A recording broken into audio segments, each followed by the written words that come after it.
Teman-teman sekalian yang dirahmati Allah Subhanahu wa taala, yang semoga selalu dijaga hatinya oleh Allah Subhanahu wa taala agar selalu thiqah billah, agar selalu percaya dan yakin kepada Allah Subhanahu wa taala.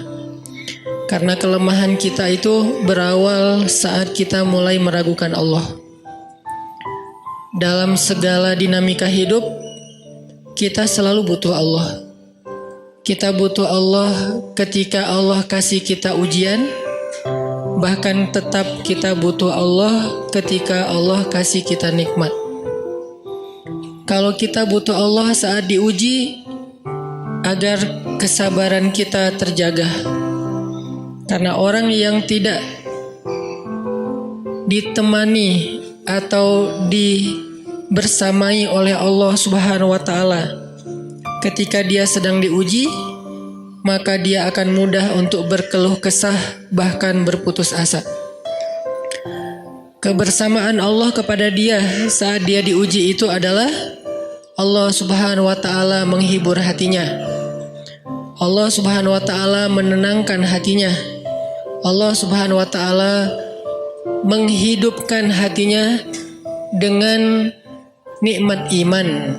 Ala bidzikrillahi tatmainnul qulub. Innamal mu'minun idza dzukirallah wajilat qulubuhum.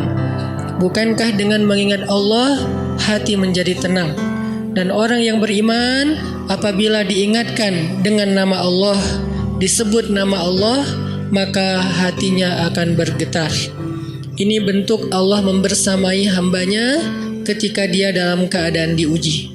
Allah menghiburnya dengan kalimat, alam yajidka yatiman fa'awa wa wajadaka dhallan fahada wa wajadaka ailan fa'aghna.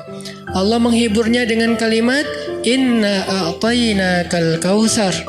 Allah menghiburnya dengan kalimat, kalla saya'lamun summa kalla saya'lamun. Allah menghiburnya dengan kalimat, la tahzan innallaha ma'ana.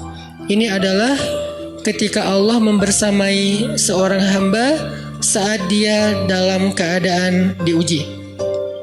Allah membersamai hamba juga ketika dia dalam keadaan diberi nikmat. Karena tanpa itu, maka seseorang akan jatuh justru kepada dosa-dosa karena dia mendapatkan banyak kenikmatan hidup. Kalau Allah Subhanahu wa taala tidak menjaga dia saat dia diberi nikmat, maka nikmat itu justru menjadi jalan bagi dia untuk terjerumus kepada banyak dosa. Justru nikmat itulah yang menjadi penghalang bagi dia untuk mengingat Allah. Karena dia sibuk menikmati hidupnya, akhirnya dia terhalang dari mengingat Allah tepat waktu. Sibuk menikmati hidupnya, terhalang dari Allah untuk bangun tengah malam. Karena dia tidurnya larut. Kenapa tidur larut? Karena terlalu banyak yang harus dia nikmati sebelum tidur.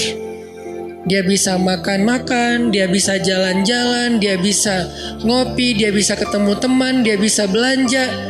Bahkan dia nunggu midnight sale untuk bisa menghabiskan nikmat yang Allah kasih kepada dia. Sehingga akhirnya tidurnya terlalu larut, lalu dia tidak bisa bangun untuk menghadap Allah, curhat kepada Allah.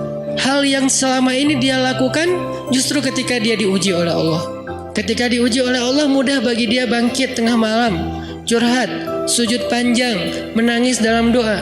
Ketika Allah kasih nikmat, curhatnya hilang, malamnya lelap, sampai bahkan subuhnya juga kelewat. Ini kalau Allah nggak membersamai seorang hamba ketika dia diberi nikmat.